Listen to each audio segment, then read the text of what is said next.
COMELEC ng Hagonoy upang ating saksihan ang pagbibigay ng candidacy ng ating Mayora Baby Manlapas at ating Charo C. Alvarado at ng kanyang mga konsehalis. Samahan po natin sila at ating tingnan at saksihan ang kanilang filing of candidacy. At ngayon po kasamahan po natin ang isa po sa pinakammga batang konsehal na tatakbo dito po sa ating bayan ng Hagonoy, ang kasalukuyang SK President ng ating Federasyon ng Sangguniang Kabataan, si Konsehal Carlo Cutia. Po. Magandang araw po sa ating lahat. Hindi po ako ang inyong lingkod na si SK President Carlo Cutia. Magandang araw po sa ating lahat. Hindi po, ako po ang inyong lingkod na si SK President Carlo Cutia. Na dati po akong basketballista at alam ko po may nakakakilala din po sa akin. Marami din po naging kakampi dito sa ating bayan na naging player din po ng Intertown at pinaglaban ng ating bayan ng Hagonoy sa larangan ng basketball. Ngayon, magandang katanungan ng ating Kagawad M ay ano daw po ba yung mga layunin natin dito sa ating bayan ng Hagonoy, lalo po sa pagdating sa ating mga kapwa kabataan. Ngayon pong panahon na ito ay alam naman po natin, higit po sa ating kaalaman na ang basketball po sa ating bayan ng Hagonoy at sa buong Pilipinas halos lahat ay pinagbabawal pa rin po. Kaya po, oras na matapos po ang ating kinakaharap na pandemya na ito ay pipilitin po natin, papalakasin, bubuhayin po natin na buhay ang larangan ng sports dito po sa ating bayan ng Hagonoy. Kaya tayo po ay magsama-sama at magtulong-tulong na para po maiwasan po natin din ang pagkalat ng pandemya ito upang matapos na po ang ating kinakaharap na problema. Kaya maraming salamat po at ako po ay naimbitahan na ma-interview dito po kay Kagawad M. Maraming salamat po na ako po ay di ko rin po akalain na ako po itatadhana ang ating may kapal na ating Panginoon na mabot na po ako dito sa larangan ng paglilingkod bayan na dati po ako ay basketball player na hindi ko po ina-expect na dito po ako dadalhin at ngayon po ay kasalukuyan po akong SK President ng ating bayan ng Hagonoy na ngayon po ay muli pong napagbigyan na dinala po upang tumakbo po bilang isang konsehal ng Sangguniang Bayan. Kaya po, sana po ay tulungan niyo po kami, ang aming partido, tulungan niyo po kami upang lalo pa pong paunlarin ang ating bayan ng Hagonoy. At ngayon kasamahan naman po natin ang isa sa pinaka-aktibo at pinakamasipag na konsehal dito sa bayan ng Hagonoy, ang magpapatuloy po, si Konsehal Elmer Santos. Yun, magandang umaga po sa inyong lahat at tayo po ay official na naghahain ng kandidatura bilang isang konsehal. So, ano pa yung pangunahing isusulong? Una, kailangan naming matapos yung tungkol doon sa batas para sa ASO. Hindi namin alam kung matatapos natin ngayong term na ito, subalit ipagpapatuloy natin. Siyempre, yung tuloy-tuloy na bloodletting project, gusto natin na patuloy itong tumaas at isusulong pa rin natin ang isang ordinansa na ang lahat ng mga barangay ay magkaroon na ng isang malinaw na bloodletting project at dito sa Hagonoy ay maisulong na rin natin na magkaroon tayo ng sarili nating blood center. Pangatlo ay isusulong pa rin natin yung Barangay Legislative Academy kung saan ang mga partisipasyon ng bawat barangay mula sa kapitan, kagawad at mga sekretaryo ay maiayos natin yung records hanggang dito sa ating bayan. Pang-apat, importante rin na maisulong din natin yung patuloy nating paglaban dito sa COVID-19. Importante na tuloy-tuloy lamang nating pagserbisyuhan ang ating mga kababayan, lalo tigit sa hanay ng pangkalusugan. At syempre, bilang chairman ng rules, ay tuloy-tuloy lamang na hikayatin yung ating mga kasama na bumalangkas ng mga mahalagang batas bilang chairman ng alituntuning panloob ng Sangguniang Bayan. Salamat po. Ngayon naman, kasamahan naman po natin ang isa sa mga patriarch ng ating konseho dito sa bayan ng Hagonoy, ang marami pong mga nagawang batas na talaga naman pong meron pong kalinangan upang gawin po ang mga batas natin dito sa bayan ng Hagonoy, si Konsehal Lamberto Amber Villanueva. Magandang araw po sa ating lahat. Ito po yung inyong lingkod, ang inyong kasuki, si Konsehal Amber Villanueva, na muli ay tumatakbong konsehal ng bayan sa panlimang termino na.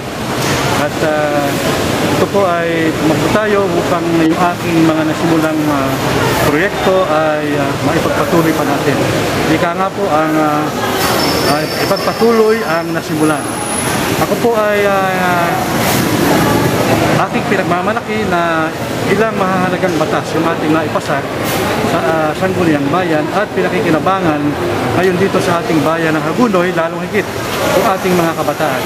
Tayo po ang may akda ng pagbubukas, agarang pagbubukas ng Bulacan State University Hagonoy Campus, na kung saan ito ay 10 taunang lumalakad ngayon, na nagmula lamang po ito sa 124 na estudyante na taga Hagonoy, at sa kasalukuyan ito po ay meron ngayong 2,500 ng estudyante. Kasama naman po natin ngayon ang isa sa masisipag nating konsehal sa bayan ng Hagonoy na talaga naman po nakita po natin ang kanyang paglilingkod at pagsiservisyo. Siya po ay nagdadala po ng mga groceries at ng mga tulong sa mga naka-quarantine at sa mga kababayan po natin. Ang atin pong masipag na si Konsehal Darwin M.D. Cruz. Konsehal Darwin, nakita po natin na marami pong natigil dahil po dito sa pandemya na ito. Ano po yung nais po ninyong ipagpatuloy sakali po at talaga po pipilitin po natin na muli po ay makaupo tayo sa konseho po ng Sangguniang Bayan? Ano po yung mga proyekto na naantala at inyo pa rin po ipagpapatuloy sa pagbubukas po pagkatapos po ng pandemya? Kanya po, isang mapagpalang araw po sa ating lahat. Kagaya po sinabi ni Kagawad M na ako po ay tumutulong ng panahon ng pandemya sa pagdi-disinfect din po sa mga barabarangay, bibigay ng mga food packs sa mga taong na quarantine. Ako po ay nangungulo sa lupo ng trabaho at paggawa. Ako po ay masaya dahil ang sinusukli din naman nila sa pagtulong natin sa kanila ay ngiti na alam naman natin na lahat sila ay naaabutan natin sa panahon ng pangailangan. Ito, maraming pong salamat, Konsehal Darwin M.D. Cruz. Ayan. Ngayon naman, kasamahan naman natin ang isa sa pinakamasipag at ang aking iniidolo na kapitan dito po sa bayan ng Hagonoy, ang kapitan po ng merkado, si Doc Orly Santos. Isang magandang araw po mga kababayang Pilipino. Ang layunin ko po sa pagtakbo bilang konsehal ng bayan ay upang ipagpatuloy ko kung ano ang nasimulan ko sa aming barangay, sa Barangay Mercado. So, nais ko po ipagpatuloy ang aking advokasya sa larangan po ng solid waste and management. Dahil bilang kagawad po, dating kagawad, doon ako nagsimula. Nais ko pong paigtingin ang batas natin patungkol sa solid waste management. At ganoon din po bilang isang health professional. Nais ko rin po maging katulong ako ng Sangguniang Bayan sa paggawa ng batas as far as health concern, as far as talaga pong gusto kong maging legislator simula pa man. So happen lamang noon natin pagtakbo ay hindi pa tayo nakukupol. Kaya sa pagkakataong ito, marami na tayong ginawa sa Barangay Mercado na alam ko sa sarili ko na may i-apply ko na para sa mga mamamayang Hagonoyenyo. At ngayon po, kasamahan naman po natin ang coach ng bayan ng Hagonoy at talaga naman po na nakita po natin ng panahon ng pandemya na tumutulong at nagdi-disinfect at nag-aabot po ng mga tulong sa ating mga kababayan na quarantine, si Coach Millord Cruz. Po. Coach Millord, nakita po natin yung nangyari po dito sa ating mga kababayan ngayon po panahon ng pandemya. Hindi po natin to inaasahan. Ano po yung mga layunin at proyekto po na nais niyo pong ipagpatuloy para po sa susunod na termino? So, aside sa pagtulong namin sa pandemya ngayon, yung gusto ko i-push talaga yung sa mangrove reforestation natin na nasa Barangay Pugad, yung 10 hectares na protected area natin. So, sa ngayon kasi, halos hindi pa rin napupush, wala pa rin IRR. At yun talaga ang pangarap ko na bago matapos ang aking termino ay makita kong mayabong, malaguna yung mga mangrove natin at makilala rin ang ating bayan sa mga mangrove na ito. Yun lamang ang talaga ipupush ko ngayon. Maganda po yung inyong layunin sa lahat po kayo na po nagsabi ng tungkol sa mga talaga na po, tulad ko po, may gusto ko po yung proyekto na yan. Yung pong paglalagay po ng bakawan sa Pugad, malaking tulong po ito sa ating buong bayan. Ano po yung nakikita po ninyo na naging problema po ng bayan na sa mga bagyuhan po, nakita po natin na ano po yung malaking tulong po na magagawa po ng bakawan para po sa bayan ng Laguna? So ito, napakalaking magagawa nito sa atin. Unang-una, pag ito'y lumago, magiging protection to sa mga baybayin ng Pugad at Libagin. Pangalawa, yung mapapanumbalik nito ang sigla ng mga yaman dagat natin kasi ito magiging sanctuary ng mga bini, mga iba't ibang uri ng isda. Hindi na kailangang lumayo pa ang ating mga isda para pumalaot, para maghanap ng mahuhuli. Bagkus dito na lang, baka mabubuhay muli yung mga yaman dagat na sa ilog lang natin ay makakapanghuli tayo. Okay po, marami po salamat Coach Millard at narinig po natin ang mensahe po ni Coach Millard Cruz. Thank you po, Coach. Salamat. Magandang umaga po, Bayan ng Hagunoy. Ako po si Tina Perez, anak ng dating punong bayan Hermie Perez, apo ng dating punong bayan Emilio Guevara Perez. Ako po ay nandito ngayong umaga upang maghain ng aking kandidatura muli sa pagkakonsihal. Nais ko pong isulong sa ating sangguniang bayan ang libreng dialysis, financial assistance sa ating mga pasyente at pagpapatuloy ko din po ang pagbibigay ng scholarship sa tulong ng ating mga kaibigang senador sa ating mga kabataang Hagunoy. Ano po yung mga legasiya ng inyong ama na nais po ninyong maipagpatuloy dito sa bayan ng Hagunoy? Yung aking pong ama ang naglagay ng kuryente sa barangay ng Pugad at Libagin. Siya din po ang nagpatuloy ng pagpapagawa ng ospital na inumpisahan ng aking lolo na si Mayor Emilio Guevara Perez. Ito pong Hagunoy, ang Emilio G. Perez Hospital po ay dating tinawag na Hagunoy Emergency Hospital. Ito po ay proyekto ng aking lolo na si Punong Bayan Emilio Guevara Perez na ipinagpatuloy po ng aking ama na si Hermie B. Perez nung siya ay Punong Bayan. Yan po Hagunoy Emergency Hospital ay naitayo po yan ng aking lolo na si Mayor Emilio Guevara Perez sa tulong po ni dating unang ginang Imelda Marcos. At pinagpatuloy po ng aking ama, dinagdagan po ang ating bed capacity sa kanyang panahon at ito naman po ay sa tulong naman ni dating Pangulong Ferdinand Marcos. Salamat po. Thank you. Ngayon naman po kasama po natin ang ama ng bayang Hagunoy, ang aking pong iniidolo sa paglilingkod bayan, ang aking pong minamahal na punong bayan ng Hagunoy, si Mayor Raulito Amboy Manlapas. Kamusta po kayo ngayon, Mayor? Mabuti naman. 9 na taon po yung atin pong tinapos na paglilingkod bayan dito sa bayan ng Hagunoy. Ano po yung pakiramdam na nakatapos po na kayo ng 3 term dito po sa bayan ng Hagunoy? Una, nagpapasalamat ako sa mga mayan na pagtiwalaan tayo. Marami tayong pinangarap at pinapangarap ka. At ang pagpapasalamat natin ay binigyan tayo ng pagtitiwala ng 3 termino na natapos natin. Bagamat sa panahon ng pandemic, marami tayong kailangan magawa. Hindi natin alam kung hanggang saan ang ating hinaharap na pandemic na to. Kaya ang aking may bahay ay pinilit kong ipalit, endorso at magkaisaan Manlapas Alvarado ay dahil may gusto tayong maitayo pa sa ating bayan. Gaya ng mga karsada nating binubuksan, lalo na sa ibaba, kailangan magkaroon ng bagong karsada. At higit sa lahat, ang kailangan ng mamamayan ay ang ospital. Dahil may lupa na tayo sa parang-parang, building na lang ang itatayo natin. Kailangan may sariling ospital ang bayan ng Hagunoy para hindi na maulit kung saan tayo pupunta at hindi malaman kung saan pupunta ang mga may sakit. Kung magkakaroon tayong ospital, andyan lang sa ating bayan. Mayor, hindi po naging madali yung pong paglilingkod bayan. Alam po ninyo mahirap, meron pong mga struggle. Paano po ninyo napilit si Mayora, baby, na pasukin po yung pong paglilingkod bayan? Kasi po alam po natin na si Mayora, baby, taong bahay, negosyo. Kailan po talaga pong pamilya po ang kanyang tinutukan. Paano niyo po hinikayat si Mayora, baby, na ipagpatuloy po yung inyong nasimulan dito po sa bayan ng Hagunoy? Sabi ko nga sa kanya, kung iiwanan natin at walang magtutuloy, sino? Ako naman kako, ay bagamat alam tatakbuhin, ay aalalay ako sa mga problema. At tutulong ako panghihingi ng pondo dahil nagkaisa na lapas sa Alvarado.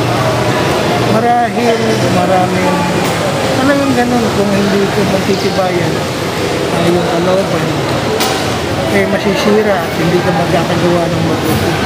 Hinahanap lang naman natin pagkakaputihan para sa tao. Pagkain natin kahit sino ang masagasaan.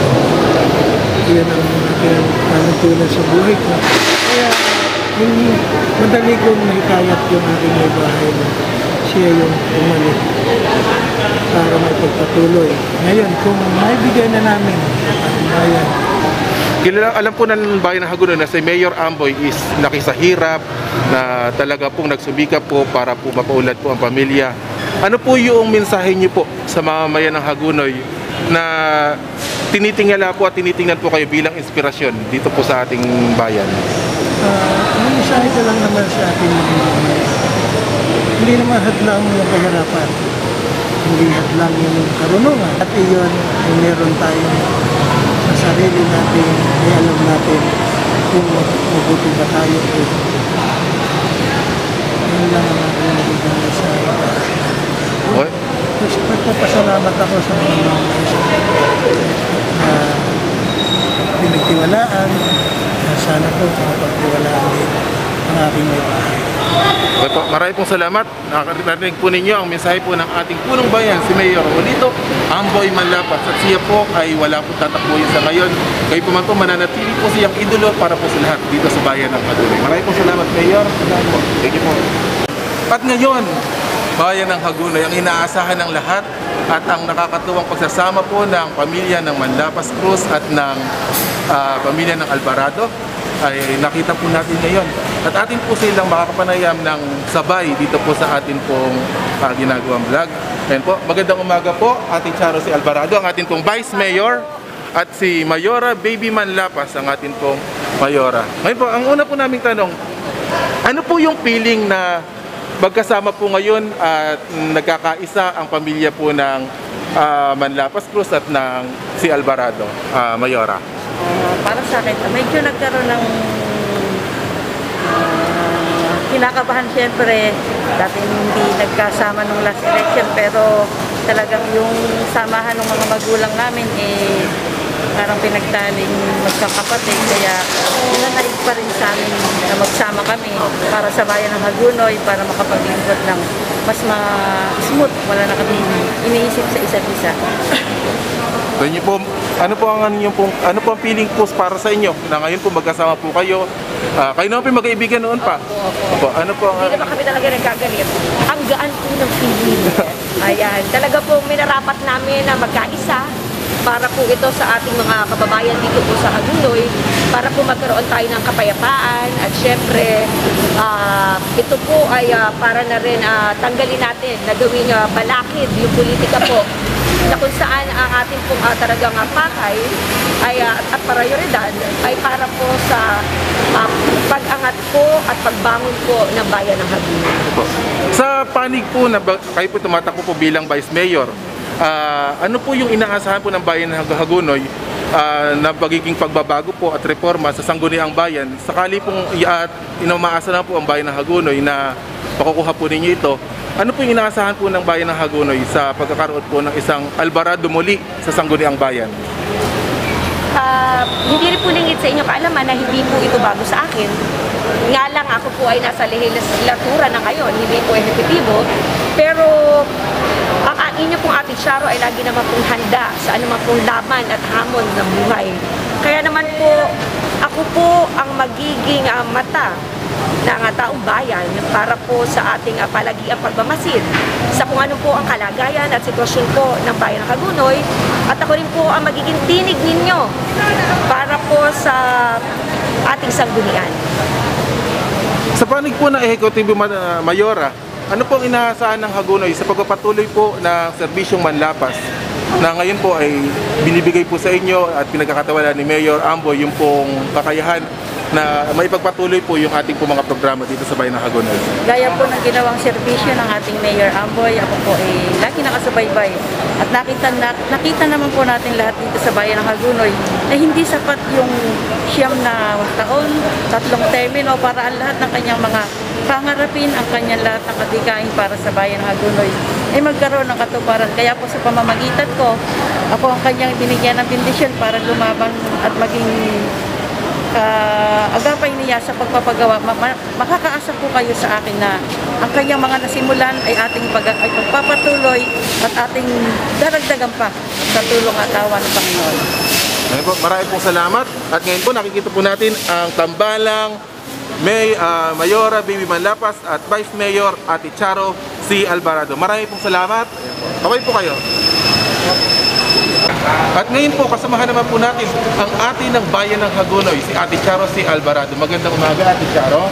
Magandang umaga po sa inyo lahat. Ngayon po, masaya kami at masaya ang Hagonoy na nagkaroon ng isang tambalang Manlapas Cruz Alvarado. Ano yung nagtulak sa iyo para tanggapin yung pagiging Vice Mayor dito sa ticket na ito, may eleksyon? Actually, ito pong pwersa na pagsasanib namin ni Kumaring Baby, hindi po ito basta nangyari lamang. Ito po ay talagang ipinalalang ko ng mataimtim at matagal. At sabi nga po, ang tao ay may kanya-kanyang panahon at ang panahon ay may kanya-kanyang tao. At ang Diyos po ang nagtatakda ng lahat ng pangyayari dito po sa mundo. Kaya naman po sinasabi na God's plan always prevail. At dito po tayo dinala ng tadhana. Kaya naman po tatanggapin natin dito ng maluwag at tayo po ay atin po itong pagyayamanin kung ano man po ang kinaloob ng Panginoon sa atin. Si Vice Mayor Marivic Alvarado na Vice Mayor ng Hagonoy. So, nakikita po namin na Isang termino. Yes, sa termino. Yung pong paglilingkod na ginawa po ni Vice Marivic, talaga po namimiss po ng bayan. Makikita din po ba namin yan sa isang Vice Charo? Hindi ko po sinasabi na hihigitan ko yung aking ina. Pero nung po kasing panahon noon ay iba sa panahon ngayon, lalo na ng pandemya.